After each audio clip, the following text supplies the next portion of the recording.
Hi everyone, welcome back to Katral Kalanjiyam channel. 7ஆம் வகுப்பு சமூக அறிவியல் பாடத்தில் காலாண்டு தேர்வு 2025ஆம் ஆண்டுக்கான மிகவும் முக்கியமான வினாக்களை தான் இந்த வீடியோவில் நம்ம தெளிவாக பார்க்க போகிறோம். இந்த வீடியோவை ஸ்கிப் பண்ணாமல் பாருங்கள். அப்போது தான் எல்லா முக்கியமான வினாக்களையும் உங்களால் தெரிஞ்சுக்க முடியும். அது மட்டும் இல்லாமல் எக்ஸாமில் வரக்கூடிய எல்லா கொஸ்டின்ஸையும் அட்டன் பண்ணி நல்லமாக ஸ்கோர் பண்ண முடியும். இது வரைக்கும் நம்ம சேனலை சப்ஸ்கிரைப் பண்ணாதவங்க சப்ஸ்கிரைப் பண்ணிக்கோங்க. அப்படியே பக்கத்தில் இருக்கிற பெல் ஐக்கான் சிம்பிளையும் ப்ரெஸ் பண்ணிக்கோங்க. அப்போது தான் நான் அடுத்தடுத்து அப்லோட் பண்ணுற வீடியோஸ் உங்களுக்கு வந்து சேரும். சரி, வாங்க நம்ம வீடியோக்குள்ளே போகலாம். அலகு 1, இடைக்கால இந்திய வரலாற்று ஆதாரங்கள். இந்த பாடத்தில் என்னென்ன முக்கியமான வினாக்கள் அப்படின்னு பார்த்தீங்கன்னா, பக்கம் 112 எடுத்துங்க. இதில் பார்த்தீங்கன்னா ரோமன் லெட்டர் 6 ஓரிரு வாக்கியங்களில் பதிலளிக்கும் கொடுத்துருக்காங்க. இதில் பார்த்தீங்கன்னா ஃபர்ஸ்ட் கொஸ்டின், 4000 திவ்ய பிரபந்தத்தை தொகுத்தவர் யார்? ரொம்ப இம்பார்ட்டன்ட் கொஸ்டின், அடிக்கடி கேட்கக்கூடிய கொஸ்டின். நெக்ஸ்ட் பார்த்தீங்கன்னா செகண்ட் கொஸ்டின், தசுக் என்னும் வார்த்தையின் பொருள் யாது? ரொம்ப இம்பார்ட்டன்ட் கொஸ்டின், அடிக்கடி கேட்குறாங்க. ஸோ இதை நீங்கள் அவசியம் படிச்சிங்க. நெக்ஸ்ட் பார்த்தீங்கன்னா ஃபோர்த் கொஸ்டின், வரலாற்றை அறிந்து கொள்வதற்கான இருவகை சான்றுகளை கூறுக. ரொம்ப இம்பார்ட்டன்ட் கொஸ்டின், அடிக்கடி கேட்கக்கூடிய கொஸ்டின். நெக்ஸ்ட் பார்த்தீங்கன்னா ஃபிஃப்த் கொஸ்டின், இடைக்காலத்தில் கட்டப்பட்ட முக்கிய மசூதிகளையும் கோட்டைகளையும் பட்டியலிடுக. ரொம்ப இம்பார்ட்டன்ட் கொஸ்டின், அடிக்கடி கேட்கக்கூடிய கொஸ்டின். ஸோ எனக்கு அவசியம் படிச்சிங்க. நெக்ஸ்ட் பார்த்தீங்கன்னா ரோமன் லெட்டர் 7 கீழ்காணும் வினாவுக்கு விடையளிக்கும் கொடுத்துருக்காங்க. இதில் பார்த்தீங்கன்னா ஃபர்ஸ்ட் கொஸ்டின், டெல்லி சுல்தான்கள் அறிமுகம் செய்த பல வகைப்பட்ட நாணயங்களை விவரிக்கும். ரொம்ப இம்பார்ட்டன்ட் கொஸ்டின், நிச்சயமாக எக்ஸாம் வந்துருங்க. ஸோ இதை நீங்கள் அவசியம் படிச்சிங்க. அலகு 2, வட இந்திய புதிய அரசுகளின் தோற்றம். இந்த பாடத்தில் என்னென்ன முக்கியமான வினாக்கள் அப்படின்னு பார்த்தீங்கன்னா, பக்கம் 126 எடுத்துங்க. இதில் பார்த்தீங்கன்னா ரோமன் லெட்டர் 6 ஓரிரு வாக்கியங்களில் விடையளிக்கும் கொடுத்துருக்காங்க. இதில் பார்த்தீங்கன்னா செகண்ட் கொஸ்டின், ஏதேனும் 4 ராஜபுத்திர குலங்களின் பெயர்களை எழுதுக. ரொம்ப இம்பார்ட்டன்ட் கொஸ்டின், அடிக்கடி கேட்கக்கூடிய கொஸ்டின். நெக்ஸ்ட் பார்த்தீங்கன்னா தேர்ட் கொஸ்டின், பாலர் அரச வம்சத்தை நிறுவியவர் யார்? இதுவும் பார்த்தீங்கன்னா ரொம்ப இம்பார்ட்டன்ட் கொஸ்டின் தான். நெக்ஸ்ட் பார்த்தீங்கன்னா ஃபிஃப்த் கொஸ்டின், காசிம் தோற்கடித்த சிந்து மன்னரின் பெயரை குறிப்பிடுக. ரொம்ப இம்பார்ட்டன்ட் கொஸ்டின், அடிக்கடி கேட்கக்கூடிய கொஸ்டின். ஸோ இதையும் நீங்கள் அவசியம் படிச்சிங்க. நெக்ஸ்ட் பார்த்தீங்கன்னா ரோமன் லெட்டர் 7 கீழ்காணும் வினாவுக்கு விடையளிக்கும் கொடுத்துருக்காங்க. இதில் பார்த்தீங்கன்னா ஃபர்ஸ்ட் கொஸ்டின், சிந்துவை அரேபியர் கைப்பற்றிய தாக்கங்கள் யாவை? ஒரு சில கொஸ்டின் வரை கேட்டிருக்காங்க. ஸோ இதையும் நீங்கள் அவசியம் படிச்சிங்க. அலகு 3, தென்னிந்திய புதிய அரசுகள், பிற்கால சோழர்களும் பாண்டியர்களும். இந்த பாடத்தில் என்னென்ன முக்கியமான வினாக்கள் அப்படின்னு பார்த்தீங்கன்னா, பக்கம் 141 எடுத்துங்க. இதில் பார்த்தீங்கன்னா ரோமன் லெட்டர் 6 ஓரிரு வாக்கியங்களில் விடையளிக்கும் கொடுத்துருக்காங்க. இதில் பார்த்தீங்கன்னா ஃபர்ஸ்ட் கொஸ்டின், பிற்கால சோழர் காலத்தில் ஏற்றுமை செய்யப்பட்ட பொருட்கள் யாவை? ரொம்ப இம்பார்ட்டன்ட் கொஸ்டின், அடிக்கடி கேட்கக்கூடிய கொஸ்டின். நெக்ஸ்ட் பார்த்தீங்கன்னா செகண்ட் கொஸ்டின், சதுர்வேதி மங்கலம் என எது அழைக்கப்பட்டது? தேர்ட் கொஸ்டின், காணிக்கடன் பற்றி எழுதுக. இந்த மூணுமே பார்த்தீங்கன்னா ரொம்ப இம்பார்ட்டன்ட் கொஸ்டின் தான். ஒன்று மாற்றி ஒன்று கேட்டுட்டே இருக்காங்க. ஸோ இந்த 3 கொஸ்டின் நீங்கள் அவசியம் படிச்சிங்க. நெக்ஸ்ட் பார்த்தீங்கன்னா ரோமன் லெட்டர் 7 கீழ்கான வினாவுக்கு விடையளிக்கும் கொடுத்துருக்காங்க. இதில் பார்த்தீங்கன்னா ஃபர்ஸ்ட் கொஸ்டின், சோழர்களின் ஆட்சித்திறம் பற்றிய 5 முக்கிய அம்சங்களை விவரித்து எழுதவும். இதுவும் பார்த்தீங்கன்னா ரொம்ப இம்பார்ட்டன்ட் கொஸ்டின் தான். இந்த லெசனே ரொம்ப முக்கியமான பாடம். ஸோ இதனால் பார்த்தீங்கன்னா எல்லா கொஸ்டினும் நீங்கள் அவசியம் படிச்சிங்க. அலகு 4, டெல்லி சுல்தானியம். இந்த பாடத்தில் என்னென்ன முக்கியமான வினாக்கள் அப்படின்னு பார்த்தீங்கன்னா, பக்கம் 154 எடுத்துங்க. இதில் பார்த்தீங்கன்னா ரோமன் லெட்டர் 6 கீழ்காண்பவற்றிற்கு ஓரிரு வாக்கியங்களில் விடையளிக்கும் கொடுத்துருக்காங்க. இதில் பார்த்தீங்கன்னா செகண்ட் கொஸ்டின், ஆக்ரா நகரை நிர்மாணித்தவர் யார்? ரொம்ப இம்பார்ட்டன்ட் கொஸ்டின். நெக்ஸ்ட் பார்த்தீங்கன்னா ஃபோர்த் கொஸ்டின், சகல்கானி குறித்து சிறு குறிப்பு வரைக. நிச்சயமாக எக்ஸாம் வந்துருங்க. ரொம்ப இம்பார்ட்டன்ட் கொஸ்டின். நெக்ஸ்ட் பார்த்தீங்கன்னா சிக்ஸ்த் கொஸ்டின், ஃபிரோஸ் ஷா துக்ளக்கின் சாதனைகளை பட்டியலிடுக. ரொம்ப இம்பார்ட்டன்ட் கொஸ்டின், அடிக்கடி கேட்கக்கூடிய கொஸ்டின். ஸோ இதை நீங்கள் அவசியம் படிச்சிங்க. நெக்ஸ்ட் பார்த்தீங்கன்னா ரோமன் லெட்டர் 7 கீழ்காணும் வினாவுக்கு விடையளிக்கும் கொடுத்துருக்காங்க. இதில் பார்த்தீங்கன்னா ஃபர்ஸ்ட் கொஸ்டின், 1398ஆம் ஆண்டில் நடைபெற்ற தைமூரின் படையெடுப்பை விவரி. நிச்சயமாக எக்ஸாம் வந்துருங்க. ரொம்ப இம்பார்ட்டன்ட் கொஸ்டின், அடிக்கடி கேட்கக்கூடிய கொஸ்டின். ஸோ இதை நீங்கள் அவசியம் படிச்சிங்க. அலகு 1, புவியின் உள்ளமைப்பு. இந்த பாடத்தில் என்னென்ன முக்கியமான வினாக்கள் அப்படின்னு பார்த்தீங்கன்னா, பக்கம் 167 எடுத்துங்க. இதில் பார்த்தீங்கன்னா ரோமன் லெட்டர் 6 ஓரிரு வரியில் விடையளிக்கும் கொடுத்துருக்காங்க. இதில் பார்த்தீங்கன்னா ஃபர்ஸ்ட் கொஸ்டின், புவியின் மேலோட்டின் பெயரை எழுதுக. செகண்ட் கொஸ்டின், சியால் என்றால் என்ன? ரொம்ப இம்பார்ட்டன்ட் கொஸ்டின். நெக்ஸ்ட் பார்த்தீங்கன்னா ஃபோர்த் கொஸ்டின், செயலிழந்த எரிமலைக்கு உதாரணம் தருக. ரொம்ப இம்பார்ட்டன்ட் கொஸ்டின், அடிக்கடி கேட்கக்கூடிய கொஸ்டின். ஸோ அதை நீங்கள் அவசியம் படிச்சிங்க. நெக்ஸ்ட் பார்த்தீங்கன்னா ரோமன் லெட்டர் 7 கீழ்காண்பவற்றிற்கு சுருக்கமாக விடையளிக்கும் கொடுத்துருக்காங்க. இதில் பார்த்தீங்கன்னா தேர்ட் கொஸ்டின் நிலநடுக்கம் வரையறு, ஃபோர்த் கொஸ்டின் சீஸ்மோகிராஃப் என்றால் என்ன, ரொம்ப ரொம்ப இம்பார்ட்டன்ட் கொஸ்டின். நெக்ஸ்ட் பார்த்தீங்கன்னா ஃபிஃப்த் கொஸ்டின் எரிமலை என்றால் என்ன, சிக்ஸ்த் கொஸ்டின் செயல்படும் அடிப்படையில் 3 எரிமலைகளின் பெயர்களை எழுதுக, ரொம்ப ரொம்ப இம்பார்ட்டன்ட் கொஸ்டின், அடிக்கடி கேட்கக்கூடிய கொஸ்டின். ஸோ அதை நீங்கள் அவசியம் படிச்சிங்க. நெக்ஸ்ட் பார்த்தீங்கன்னா ரோம் லெட்டர் 8 காரணம் கூறுக கொடுத்துருக்காங்க. இதில் பார்த்தீங்கன்னா செகண்ட் கொஸ்டின் கண்டங்களின் மேலோடு கடலின் மேலோட்டை விட அடர்த்தி குறைவு, ரொம்ப ரொம்ப இம்பார்ட்டன்ட் கொஸ்டின், அடிக்கடி கேட்கக்கூடிய கொஸ்டின். ஸோ அதை நீங்கள் அவசியம் படிச்சிங்க.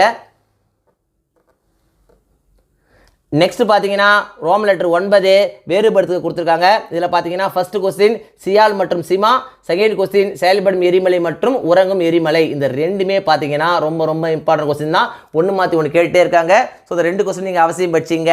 நெக்ஸ்ட் பார்த்தீங்கன்னா ரோம் லெட்டர் 10 பத்தி அளவில் விடையளி கொடுத்துருக்காங்க. இதில் பார்த்தீங்கன்னா ஃபர்ஸ்ட் கொஸ்டின் நிலநடுக்கத்தின் விளைவுகள் பற்றி எழுதுக, செகண்ட் கொஸ்டின் எரிமலை வெடிப்பின் அடிப்படையில் அதன் வகைகளை விளக்குக. இந்த ரெண்டுமே பார்த்தீங்கன்னா ரொம்ப ரொம்ப இம்பார்ட்டன்ட் கொஸ்டின் தான், ஒன்று மாற்றி ஒன்று கேட்டுட்டே இருக்காங்க. ஸோ அந்த 2 கொஸ்டின் நீங்கள் அவசியம் படிச்சிங்க. அலகு 2 நிலத்தோற்றங்கள். இந்த பாடத்தில் என்னென்ன முக்கியமான வினாக்கள் அப்படின்னு பார்த்தீங்கன்னா பக்கம் 178 எடுத்துங்க. இதில் பார்த்தீங்கன்னா ரோம் லெட்டர் 5 பின்வருவனவற்றிற்கு விடையளிக்க கொடுத்துருக்காங்க. இதில் பார்த்தீங்கன்னா ஃபர்ஸ்ட் கொஸ்டின் அறித்தல் வரையறு, ரொம்ப ரொம்ப இம்பார்ட்டன்ட் கொஸ்டின். நெக்ஸ்ட் பார்த்தீங்கன்னா தேர்ட் கொஸ்டின் குதிரை குழம்பு ஏரி எவ்வாறு உருவாகிறது, நிச்சயமாக எக்ஸாம் வந்துருங்க, ரொம்ப ரொம்ப இம்பார்ட்டன்ட் கொஸ்டின், அடிக்கடி கேட்கக்கூடிய கொஸ்டின். நெக்ஸ்ட் பார்த்தீங்கன்னா ஃபிஃப்த் கொஸ்டின் காளான் பாறைகள் பற்றி குறிப்பு எழுதுக, ரொம்ப ரொம்ப இம்பார்ட்டன்ட் கொஸ்டின். நெக்ஸ்ட் பார்த்தீங்கன்னா சிக்ஸ்த் கொஸ்டின் காயல்கள் என்றால் என்ன, ஒரு உதாரணம் தருக, அடிக்கடி கேட்குறாங்க. ஸோ இதையும் நீங்கள் அவசியம் படிச்சிங்க. நெக்ஸ்ட் பார்த்தீங்கன்னா ரோம் லெட்டர் 6 கீழ் குறிப்பிட்டவைகளை வேறுபடுத்த கொடுத்துருக்காங்க. இதில் பார்த்தீங்கன்னா ஃபர்ஸ்ட் கொஸ்டின் கிளையாறு மற்றும் துணையாறு, செகண்ட் கொஸ்டின் வி வடிவ பள்ளத்தாக்கு மற்றும் யு வடிவ பள்ளத்தாக்கு. இது ரெண்டுமே பார்த்தீங்கன்னா ரொம்ப ரொம்ப இம்பார்ட்டன்ட் கொஸ்டின் தான், அடிக்கடி கேட்குறாங்க. ஸோ இதையும் நீங்கள் அவசியம் படிச்சிங்க. நெக்ஸ்ட் பார்த்தீங்கன்னா ரோம் லெட்டர் 7 காரணம் தருக கொடுத்துருக்காங்க. இதில் பார்த்தீங்கன்னா செகண்ட் கொஸ்டின் வெள்ள சமவெளிகள் மிகவும் வளம் மிக்கதாக உள்ளன, ரொம்ப ரொம்ப இம்பார்ட்டன்ட் கொஸ்டின், அடிக்கடி கேட்கக்கூடிய கொஸ்டின். ஸோ அதை நீங்கள் அவசியம் படிச்சிங்க. நெக்ஸ்ட் பார்த்தீங்கன்னா ரோம் லெட்டர் 8 பத்தி அளவில் விடையளிக்க கொடுத்துருக்காங்க. இதில் பார்த்தீங்கன்னா செகண்ட் கொஸ்டின் காற்றின் செயல்களால் ஏற்படும் நிலத்தோற்றங்களை விளக்குக, தேர்ட் கொஸ்டின் அரட்டுகள் எவ்வாறு தோன்றுகின்றன. இந்த ரெண்டுமே பார்த்தீங்கன்னா ரொம்ப ரொம்ப இம்பார்ட்டன்ட் கொஸ்டின் தான், அடிக்கடி கேட்குறாங்க. ஸோ இந்த 2 கொஸ்டின் நீங்கள் அவசியம் படிச்சிங்க. அலகு 3 மக்கள் தொகையும் குடியிருப்புகளும். இந்த பாடத்தில் என்னென்ன முக்கியமான வினாக்கள் அப்படின்னு பார்த்தீங்கன்னா பக்கம் 189 எடுத்துங்க. இதில் பார்த்தீங்கன்னா ரோம் லெட்டர் 6 கீழ்காண்பவற்றிற்கு சுருக்கமாக விடையளிக்கவும் கொடுத்துருக்காங்க. இதில் பார்த்தீங்கன்னா ஃபர்ஸ்ட் கொஸ்டின் இனங்களின் வகைகள் யாவை, செகண்ட் கொஸ்டின் மொழி என்றால் என்ன, ரொம்ப ரொம்ப இம்பார்ட்டன்ட் கொஸ்டின். தேர்ட் கொஸ்டின் குடியிருப்பு வரையறு, ஃபோர்த் கொஸ்டின் நகர்ப்புற குடியிருப்புகள் எதன் அடிப்படையில் வகைப்படுத்தப்படுகின்றன, ரொம்ப ரொம்ப இம்பார்ட்டன்ட் கொஸ்டின், அடிக்கடி கேட்கக்கூடிய கொஸ்டின். ஸோ அதை நாங்கள் அவசியம் படிச்சிங்க. நெக்ஸ்ட் பார்த்தீங்கன்னா ரோம் லெட்டர் 7 காரணம் கூறு கொடுத்துருக்காங்க. இதில் பார்த்தீங்கன்னா செகண்ட் கொஸ்டின் இமயமலை பகுதியில் சிதறிய குடியிருப்பு காணப்படுகிறது, ரொம்ப ரொம்ப இம்பார்ட்டன்ட் கொஸ்டின், அடிக்கடி கேட்கக்கூடிய கொஸ்டின். ஸோ அதை நீங்கள் அவசியம் படிச்சிங்க. நெக்ஸ்ட் பார்த்தீங்கன்னா ரோம் லெட்டர் 8 வேறுபடுத்த கொடுத்துருக்காங்க. இதில் பார்த்தீங்கன்னா ஃபர்ஸ்ட் கொஸ்டின் மொழி மற்றும் மதம், தேர்ட் கொஸ்டின் பெருநகரம் மற்றும் நகரம், ஃபோர்த் கொஸ்டின் நகர்ப்புற குடியிருப்பு மற்றும் கிராமப்புற குடியிருப்பு, ரொம்ப ரொம்ப இம்பார்ட்டன்ட் கொஸ்டின். இந்த 3 கொஸ்டின்லேருந்து நிச்சயம் ஒரு கொஸ்டின் எக்ஸாம் வந்துடும். ஸோ அதை நீங்கள் அவசியம் படிச்சிங்க. நெக்ஸ்ட் பார்த்தீங்கன்னா ரோம் லெட்டர் 9 பத்தி அளவில் விடையளி கொடுத்துருக்காங்க. இதில் பார்த்தீங்கன்னா செகண்ட் கொஸ்டின் கிராமப்புற குடியிருப்பை கட்டுப்படுத்தும் காரணிகள் யாவை, ரொம்ப ரொம்ப இம்பார்ட்டன்ட் கொஸ்டின், அடிக்கடி கேட்கக்கூடிய கொஸ்டின். ஸோ அதை நீங்கள் அவசியம் படிச்சிங்க. அலகு 1 சமத்துவம். இந்த பாடத்தில் என்னென்ன முக்கியமான வினாக்கள் அப்படின்னு பார்த்தீங்கன்னா பக்கம் 197 எடுத்துங்க. இதில் பார்த்தீங்கன்னா ரோம் லெட்டர் 3 குறுகிய விடையளி கொடுத்துருக்காங்க. இதில் பார்த்தீங்கன்னா ஃபர்ஸ்ட் கொஸ்டின் சமத்துவம் என்றால் என்ன, செகண்ட் கொஸ்டின் பாலின சமத்துவம் ஏன் தேவையானது, தேர்ட் கொஸ்டின் குடிமை சமத்துவம் என்றால் என்ன. இந்த 3மே பார்த்தீங்கன்னா ரொம்ப ரொம்ப இம்பார்ட்டன்ட் கொஸ்டின் தான், ஒன்று மாற்றி ஒன்று கேட்டே இருக்காங்க. ஸோ இந்த 3 கொஸ்டின் நீங்கள் அவசியம் படிச்சிங்க. நெக்ஸ்ட் பார்த்தீங்கன்னா ரோம் லெட்டர் 4 விரிவான விடையளி கொடுத்துருக்காங்க. இதில் பார்த்தீங்கன்னா ஃபர்ஸ்ட் கொஸ்டின் சமத்துவத்தின் முக்கியத்துவத்தை பற்றி எழுதுக, ரொம்ப ரொம்ப இம்பார்ட்டன்ட் கொஸ்டின், அடிக்கடி கேட்கக்கூடிய கொஸ்டின். நெக்ஸ்ட் பார்த்தீங்கன்னா தேர்ட் கொஸ்டின் இந்திய அரசியலமைப்பு சட்டம் சமத்துவத்திற்கான உரிமையை எவ்வாறு பாதுகாக்கிறது, நிச்சயமாக எக்ஸாம் வந்துருங்க, ரொம்ப ரொம்ப இம்பார்ட்டன்ட் கொஸ்டின். நெக்ஸ்ட் பார்த்தீங்கன்னா ரோம் லெட்டர் 5 உயர் சிந்தனை வினா கொடுத்துருக்காங்க. இதில் பார்த்தீங்கன்னா ஃபர்ஸ்ட் கொஸ்டின் பள்ளிகளில் சமத்துவமின்மையை நாம் எவ்வாறு அகற்ற முடியும், ஒரு சில கொஸ்டின் இதையும் கேட்டிருக்காங்க. ஸோ இந்த கொஸ்டின் நீங்கள் அவசியம் படிச்சிங்க. அலகு 2 அரசியல் கட்சிகள். இந்த பாடத்தில் என்னென்ன முக்கியமான வினாக்கள் அப்படின்னு பார்த்தீங்கன்னா பக்கம் 206 எடுத்துங்க. இதில் பார்த்தீங்கன்னா ரோம் லெட்டர் 5 ஓரிரு வாக்கியங்களில் விடைகளை எழுத கொடுத்துருக்காங்க.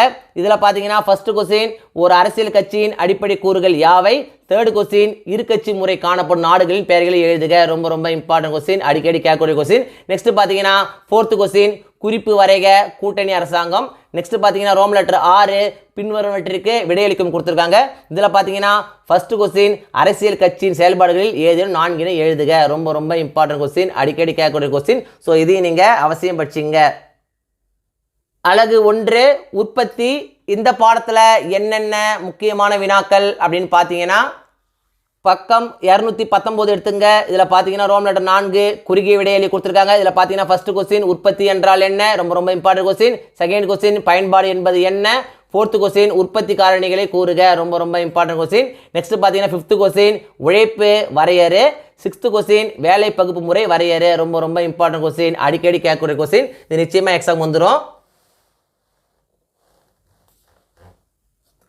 நெக்ஸ்ட் பார்த்தீங்கன்னா 8th கொஸ்டின் தொழில் முனைவோரின் பண்புகள் 3 கூறுக. நிச்சயமாக எக்ஸாமுக்கு வந்துருங்க. ரொம்ப ரொம்ப இம்பார்ட்டன்ட் கொஸ்டின், அடிக்கடி கேட்கக்கூடிய கொஸ்டின். ஸோ நீங்கள் அவசியம் படிச்சிங்க.